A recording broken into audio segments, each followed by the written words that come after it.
Well, IT stocks are, the question of speculation. I mean, there's so much debate around IT companies to buy, to not to buy. Valuations are looking good, but earnings growth is a bit of a concern.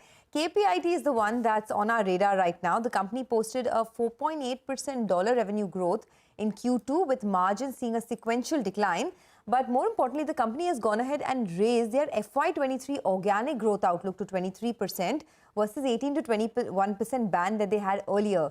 Kishore Patil, the co-founder, managing director and CEO of KPIT, joins us now to talk about that. Mr. Patil, good morning and thank you for joining us. Greetings of the season to you. First, on this organic growth guidance that you increased to 23%, can you explain what led to this? Yeah. So, good morning to you. And as you know, we are operating into the only environment of mobility. And in the mobility too, we are really focused more on working with the large OEMs, mainly in our T25 clients. Within that, we are largely focusing on their software-defined vehicle programs, which are very critical for their, if I have to say, for their success in future. And that's where KPIT has a very differentiated offerings, very differentiated positioning, and we are arguably the leader in that space. I think that is allowing us to drive the growth, and that you can see from the deals which we have closed and the pipeline being one of the best for us. I think that gives us that confidence to raise that thing. And as you know, during the quarter itself, we have won another 5 reasonable engagements. So I think with all the, all the conversations, deal wins, pipeline gives us that confidence. So this deal win, right? You're saying that you're engaging with a lot of the large OEMs. Do you think your deal win TCV can pick up further from the current rate? I mean, it's currently about $142 million on an average. Yeah. Can it get much better than that in the quarters to come?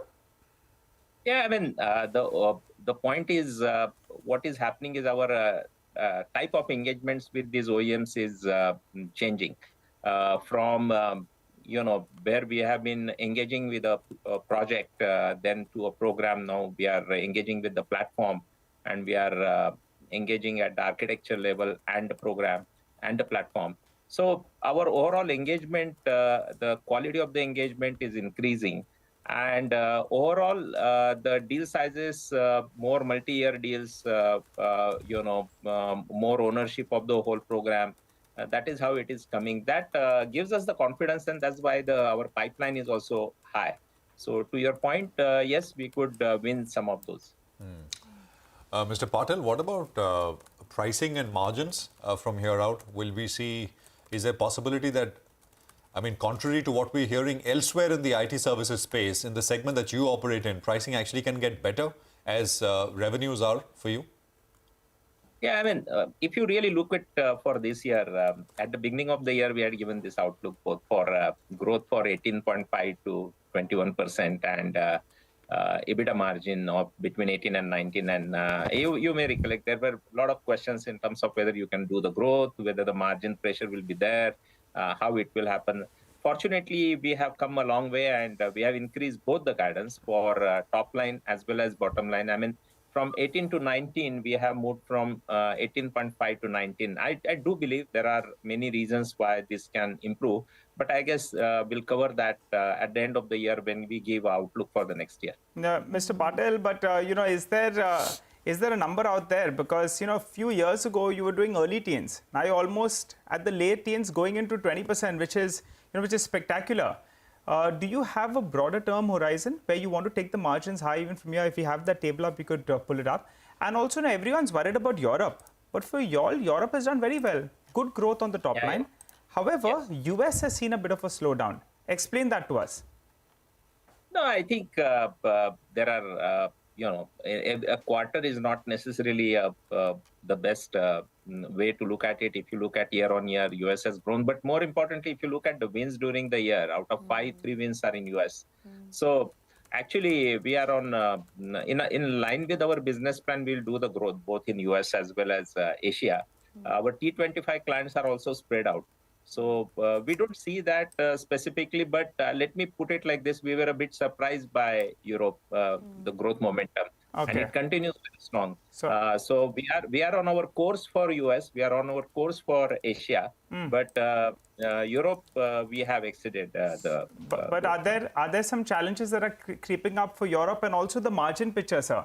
Can you get to the 20% mark? You know, you've been constantly improving on that front. 20% on the cards for the coming year. That's for FY24. I don't want to give a particular date because we always look at it at the beginning of the year. But in next couple of years, for sure, we'll get there. Yeah, let me put it like this at this point of time. The reason is, I will tell you also, explain that this year itself, right, we spent and invested so much into people side. Our increments were all-time high, double-digit globally. You know, where US, Europe, the numbers used to be very low to medium digits. So basically, you have to decide where you are going to invest, and then decide. Not necessarily you are only driving the margin, right? So you have to take a holistic view of the business, see where the investments are required, how do you drive the growth. So from that perspective, absolutely to your point, 20% is not out of bound. When we will do it, we will we'll give the outlook beginning of every year. Okay. And naturally, we have a line of sight to that. Sure. That's big, 20% margins that you can touch over the next couple of years. I'll come back to Europe in a bit. I had a follow-up there, but lest we run out of time, also wanted to ask you what the plan is with the cash, because you had that large Technica acquisition, so perhaps you're not looking for any major one in the near future. You can correct me if I'm wrong. If not, what do you plan to do with the 960 crores on the books? No, I think the 960 crore we have, but I think we have done this acquisition. We have to pay the payments more than 80 million euros. So actually, we'll now get back, what we have done best over last 3-4 years, get the cash up again. I think we are comfortable with 500, around 500 crore, 450 to 550 crore is a cash comfortable for our operations. So we will have to take it up in next 2-3 quarters. That's what we will focus on. Okay. Just one more follow-up on Europe, because even the last time when we spoke, you said that, yes, there is a problem in Europe, but you're not too concerned. And of course, then you went ahead and did this 14% growth. But do you think that in the quarters to come, you may not be able to sustain this kind of high teen or teen growth that you're seeing in the European vertical, purely because of the energy crisis, the escalating problems there? We are completely aware, of course, of the economic environment. We are aware of the challenges our clients are facing. What we are, and we are mindful of it. And the good part is we have more demand coming our way. So we know that something becomes soft anywhere. We have other places where we can go and provide services. But absolutely right now, all our clients are, our focus is on T25, and we see that traction. One thing I can see is, as I mentioned, the areas in which we are engaged and the positioning which we have, very differentiated position, that allows us, in my view, even if they cut down on spend, I feel they will prioritize spend and will get a higher share of the business. That is what we believe. And that is how we see it in some clients. All right. Thank you very much, Mr. Patil. Appreciate you joining in. Great to have you with us here. I mean, absolutely great set of numbers. But I was just looking at the stock, Sonia. For the last 1 year, it's not gone anywhere, right? But that is largely a function of the valuation re-rating it had before. Yes. Pre-COVID was 70, 80 rupees. And now it hit the last quarter of FY21. I think hit 700 or something. Yes. So one of the best performers, and then it's gone sideways. But that's the problem with a lot of these companies, mostly in the IT space, because we saw that big bull market in a year and a half flat. And then kind of consolidation or lower. Compared to its peers, it's not done such a bad job. Not done. It did very well earlier. It's not done. So it's overall, not eroded wealth. Overall, it's been actually a huge outperformer. Yeah, and these companies, they don't trade cheap. KPIT and Tata Elxsi, and both of them have that now similar focus. ER&D, auto ER&D. ER&D, yeah. So the last. It's pre-COVID at 75. It used to be 1 year forward of 16 times. Now it's 40 times. So its own, compared to its own sort of valuation, is now 2x. But that's not a problem for the management. That's a problem for investors. Management is doing absolutely a great job, and numbers are looking very good. Mitesh Thakkar is with us with his trading ideas and what he'd want you to do. Mitesh, it's again, I mean, looking pretty good, given, of course, the circumstances. Just 50 points lower, what would you advise? That's right, Prashant. I think we discussed that. I think an opening gap down could be a good buying opportunity. I think it's bounced back nicely, though I would have preferred an opening around 17,400. It would have given us a good entry. But I think, the idea is that as long as we're not breaking 17,350, 325 zones, I think it will be a market which might consolidate for a day or two, and then again reattempt the recent highs of 17,600, maybe even head towards 17,750, 800, which is what we think could be a good target in the short term. Having said that, I have one buy and one sell call right now. Siemens is a buy. That's a stock, which we've recommended for last few days. I think still continues to show signs of an uptrend, which is getting stronger after a corrective decline 2 weeks ago. So now it's a buy with a stop below 2870 for targets of 3,000. While Tata Consumer is something which is broken down and could be negative. It needs to start trading below 755. So I think it just bounced back from those levels. But once it breaks that, go short with a stop at 766 for a target of 732. All right, Mitesh, thank you very much. Good speaking with you. Appreciate it as always. Those are trading ideas. Now, Prestige, just one point, Prashant. If you pull up the Nifty Futures, so the Nifty has seen a good recovery, but the Futures is now trading at a discount of close to around 30 points. I think we should just get the Nifty Futures plate up for our viewers on the screen. And there is a fair bit of discount out there, which, from a bullish perspective, you're hoping that the shorts get stuck on the wrong side. So that's important. 32 points. So the futures has gone up a little bit more in comparison to the Nifty. Just want to point that out. Absolutely. The low on futures, by the way, is 17,385, and we're at about 17,435. So there's been a bounce as well, but I mean the gap the discount gap has only increased. Prestige yesterday posted a strong operational update for the second quarter. Pre-sales are up 66%. And collections have also jumped nearly 70% this quarter. The company is also headed for some big launches in the upcoming quarters and has guided for 12,000 crores worth of sales for the full year. Mr. Irfan Razak is CMD at Prestige Group. He's joining us right now to take some questions. Mr. Razak, it's always a pleasure. Great to have you with us here on the program. Sir, in the first half of FY23, you've done sales of 6,523 odd crores. So this is actually on track to do better than what you guided. That is a full year number of 12,000 odd crores. As we take stock, would you want to revisit that number on the higher side? How are things looking? Good morning, Prashant. Yes, I think we've done well. The team has really worked hard to achieve this target. Whatever we tell the outside world is always much less than what we tell our teams internally, what they have to achieve. So that's how we've done more than what we had envisaged in the first half. And I believe that this trend will continue.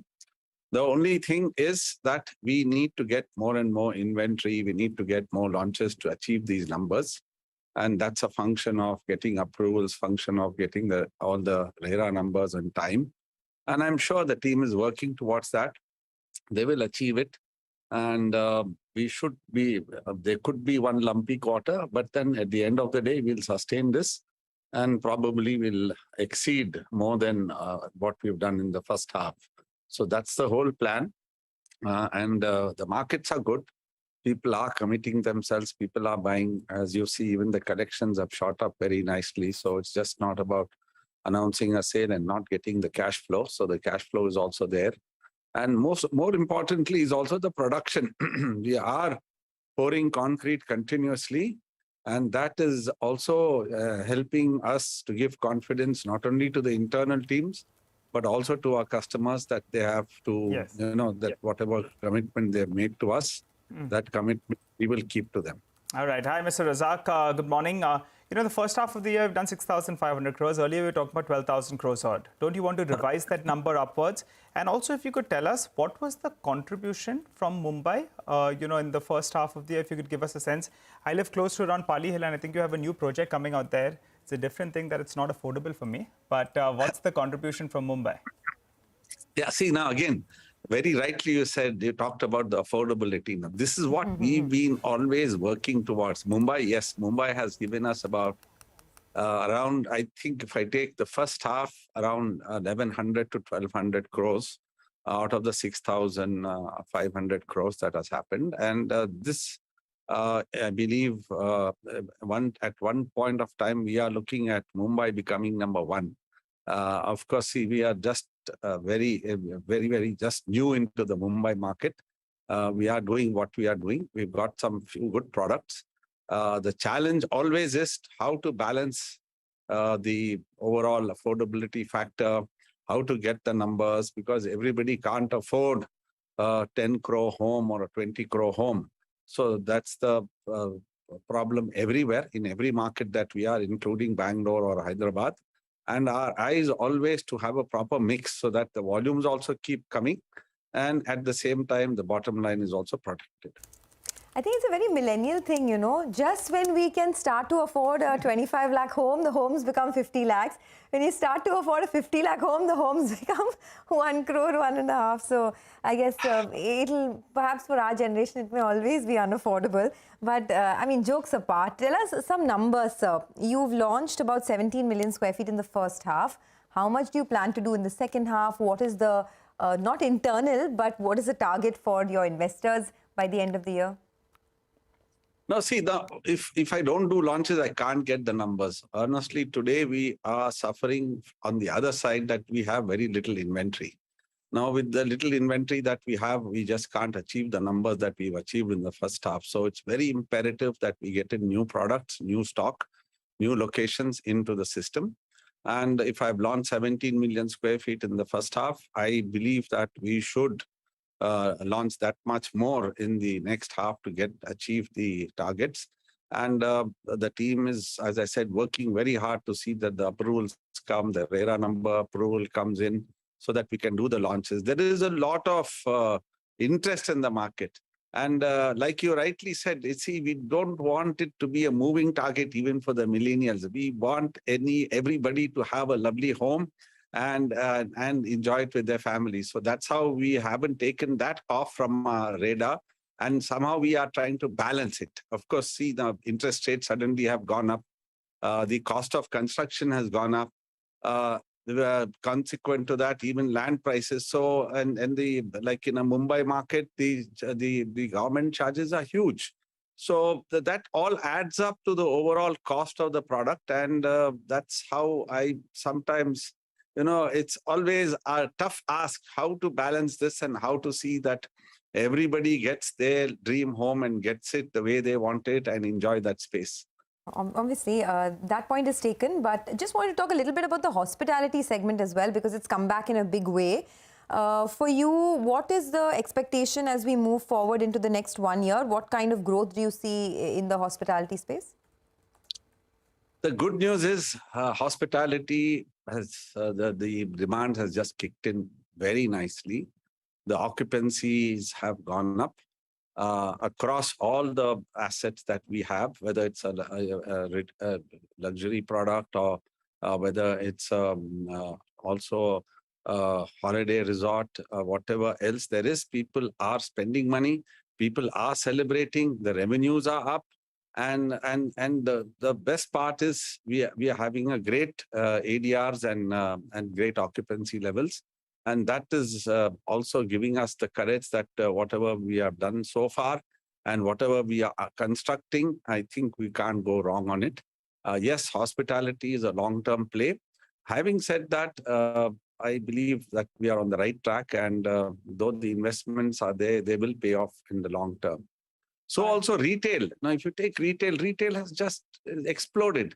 Retail is doing well. In fact, our first mall out of the Blackstone portfolio is the Forum Mall in Kanakpura Road, that is a Forum Falcon City, is ready. And we should open the doors to public in December. We missed the Diwali target, but hopefully we should open the doors to public in December. It's fully leased out. There's a lot of interest from retailers. And I'm sure even the visitors will enjoy the space. Right. All the best. Mr. Razak, thanks a lot and happy Diwali to you. Greetings of the season. Thanks for being with us on CNBC. Happy Diwali to all your listeners, and may the new year bring them better tidings and more cheer. And may houses be homes. affordable to all, right? Yes, of course. Okay. Sonia, when you said millennials, you meant Gen Z, right? No, I meant millennials. That's us. All of our Gen Z, I don't know when they'll be able to afford. They have their own set of problems. Let them deal with it themselves. Well, let's slip into a quick break on that note. When we come back, lots more on the market. We'll shift gears to the commodity spaces. Welcome back to Bazaar Morning Call. Well, for now, the market has cut a bit of its losses on the headline index, but the mid-caps are still under quite a bit of pressure. 250 points gone on the mid-cap space, and lots of individual stocks. Suzlon is down 7% right now. Piramal Pharma, Alok Industries, smaller ones, Indices, AU Small Finance, Canara Bank under pressure. But let's shift focus to the commodity markets. Manisha Gupta is joining in. Manisha, what are you tracking today? So thank you for that, Sonia. Well, I'm looking at a whole host of commodities, and we don't seem to be heading for a good week this time around, even as there is volatility and the markets are reacting to a whole host of data and events and statements. We still are looking at decline in commodity prices for this week as well. So the markets also are factoring in a fourth 75 basis point Fed rate hike. We have seen that via data. The inflation numbers are still at 40-year highs, and with the kind of concerns that we're looking at and the very hawkish statement that the Fed officials have been putting out, this is perhaps a given. The U.S. Treasury yields also at the highest since 2008. That has been impacting the currencies and many of those commodities as well. And then the markets are looking at weak economic data, whether it has to do with manufacturing, factory activity, white goods orders, fixed investment, all of that numbers have been on the weaker side. So take a look at the crude oil prices, and even as we are off two-week lows, yesterday we almost did $90 per barrel, but we still are headed for a weekly decline. This is a reaction to the U.S. inventories, which have declined as a surprise. Markets were anticipating a build-up in inventories, and this is the reaction to that. Also, you have the 27 European Union countries meeting today, second time in a fortnight, and the crude prices seem to be taking cognizance of that too. Other raw materials, rubber, for example, is trading at a 26-month lows. We have seen decline come in for the steel prices as well. That one is trading at a 23-month lows as well. There also is a report from the World Steel Association which says that for this year, they're expecting the demand to decline by 2.3%. Their estimate as of now is 1.79 billion tons for this current year. That's the case across commodities as well. Well, you look at metal, silver, for example, is trading at a 5-week lows, gold at 3-week lows. And within the metal space as well, we've seen copper prices continue to decline. A 3-week lows coming in for this one as well. When you look at this week then, and we have seen a decline come across commodities, the WTI crude price is now down 3.5%. Gas prices in US, UK, Europe all have continued to decline, a double-digit % decline there as well. And you have rubber then 4% down in this week. If you look at the metal space then, we have seen sharp cuts coming for that. The precious metal prices, gold, as I said, is trading at a 3-week low, silver at 5-week low, so 2 to 3.5% of decline in that. Metal prices, 3% of cut coming in for copper, 2.5% down for steel in this week. Aluminum prices have declined the most by 5% there. And agriculture commodities also seem to be looking at a weak week. So you have cotton prices down by 6%, coffee is down 5.5%, global tea prices down 6%. So this is a week where you are looking at strength in US dollar coming back again, and many of these commodity prices seeing a decline. We're just complaining, right, that coffee prices have gone through the roof. And there you have it. And finally, there's some cool off in those prices. All right, Manisha, thanks a lot for that. That's the world of commodities. But let's get back to equities. AU Small Finance Bank is losing in trade despite a good set of numbers. Let's find out why. Abhishek is here with more details on that. Abhishek, over to you. Well, Sonia, as you mentioned, the numbers are quite good. The net interest margin has expanded 30 basis point quarter on quarter, and that is largely to do with the fact that there is a 40 basis point increase in the yields, as well as the fact that, CASA ratio is up almost 345 to 350 basis point. So AM growth has remained healthy at 38% YOY and about 4.5% quarter on quarter. The slippages remain stable on a sequential basis, coming in at just 262 crores with an annualized slippage ratio of little more than 2%. Asset quality has improved marginally, with gross NPA ratio down to 1.9% when compared to 1.96% in the previous quarter, and the restructured book has declined as well to about 1.71% versus 2.08% in the previous quarter. P&L, both in terms of NI and PAT, it's a beat on our poll. However, I'm given to understand from analyst community that they have lowered their loan growth target to around 26-27%. 1%. That may not have gone down well with investors today. Back to you. Okay, thanks Abhishek for that. Well, let's do one thing. Let us take a quick break. On the other side of the break, our somewhat special Indianomics segment. Lata will connect with Vetri Subramaniam, the CIO at UTI AMC, for some top investment ideas for Samvat 2079. Stay tuned.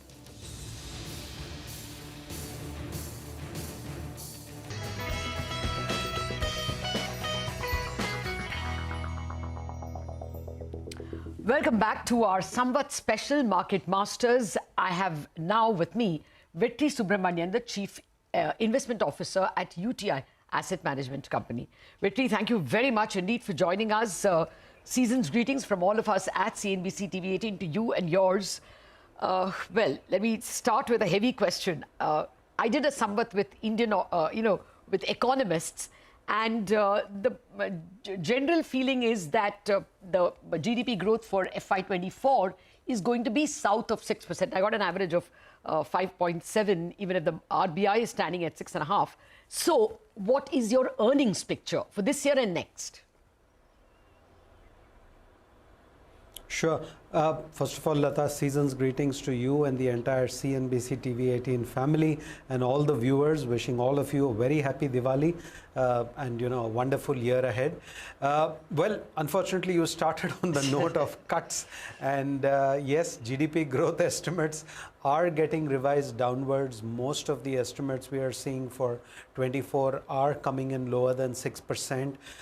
If we look at the Bloomberg consensus earnings forecast, both for FY23, which is the year ended March 23 and 24 as well, the trajectory has been one of a gentle decline over the last 2 to 3 months. So we've now got FY23 consensus on Bloomberg at about 10 or 11% earnings growth and 24 at about 15-16% earnings growth. But the trajectory is continuously coming lower.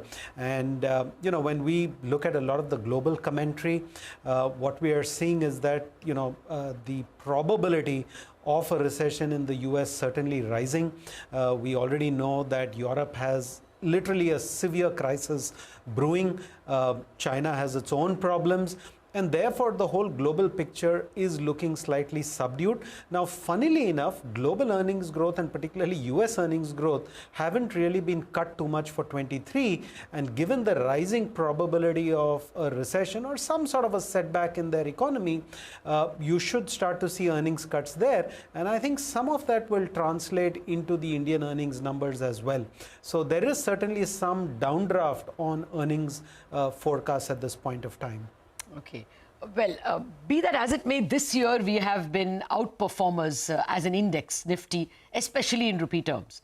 So does that continue? I only mean relative outperformance of the Indian market, simply because we are slightly less connected to global growth. Rival economies like Korea and all, logically should fall more if the US is going to be downgraded in its earnings. You're absolutely right, Lata. We discussed this the last time we spoke as well. We have been outperforming. So there are two ways of looking at this. You could look at the last 1 year of the market return and say, oh, we are down 4 or 5%. Or you could look at how all the other markets have done, which are down 20-30%, and then realize how much better off you are in a relative sense. Obviously, as people have said, you can't eat a relative outperformance. You can only eat absolute performance. So yes, that is in a sense perhaps slightly disappointing, but yes, there is significant outperformance. And I think it's important to just remember this, right? And, in fact, I had some people call me after our last conversation and said, are you talking about decoupling or are you talking about outperformance? And we need to be very clear. We're only talking outperformance. You can't really decouple because, 21% of your GDP is exports of goods and services. That's going to be the area which will first get hit if global growth slows down. But there will be second level effect on other sectors and third level effects, right?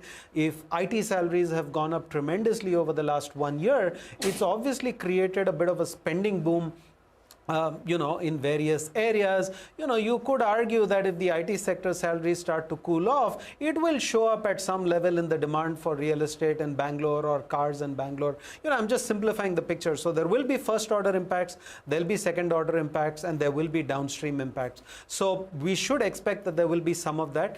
Now, why are we outperforming? I think, again, it's interesting. You mentioned the word local currency. Now, you can be despondent about the Indian currency being down 7% for the year, but when you look at a relative stacking of EMs, we are actually doing very well, right? I mean, in fact, even China's currency is doing worse than us year to date at this point of time. So, we are, as Paul McCulley once famously said, today India can claim to be the cleanest dirty shirt in the laundry. Everybody is in the laundry because your macro variables have been thrown out of gear over the last 2 to 3 years. But among those shirts which are in the laundry and which need cleaning, yours is relatively cleaner. Okay, that's really good to hear. But can you just parse the global environment? Do you expect some kind of, waterfall kind of drops? The UK gilts gave us a heart attack. Or do you think it will be more, stable or maybe gentle decline? Just parse, and how do you see the year ahead in terms of stock index? Sure. So, first of all, I should just point out that we don't really forecast where markets go. I learned very early in my career that it's impossible to forecast where the market will go. I'm generally optimistic about the prospects for growth in India over the longer term, and that's the reason to look at equity, not because, we think it'll do particularly great over the next 6 months or 1 year or any such thing. Second point I should make is that valuations, which were very rich a year ago, now are trading somewhere between the long-term average and +1 standard deviation, almost at the halfway point between those two lines on the chart. And to that extent, there is some broad comfort that we can take that we are in the comfort zone as far as valuations are concerned. Stagger your investments, because we are still dealing with an environment where there is high level of uncertainty about various global events, though one could argue that is always the case. Now, when we parse this global environment, I just make 2 points over here, Lata. I think, late last year, we went from the point of saying inflation is transient to saying, yes, we need to start to fight inflation. We've seen global central banks, particularly in the West, come out all guns blazing. And you could argue that for particularly the US Federal Reserve, a mild recession may actually be the cure or the medicine that they need to cure the underlying ill, which is actually inflation. So they don't mind a recession happening, is the way I would parse it, even though they may not say that explicitly. But I think what's happened is that because of this dramatic increase in rates, you've now moved to a point where it's no longer just about how will the economy handle these higher rates. It's moved to the point where you start to worry about fragilities in financial markets, right? People have been borrowing money right, left, and center over the last decade. This has been the decade of easy money.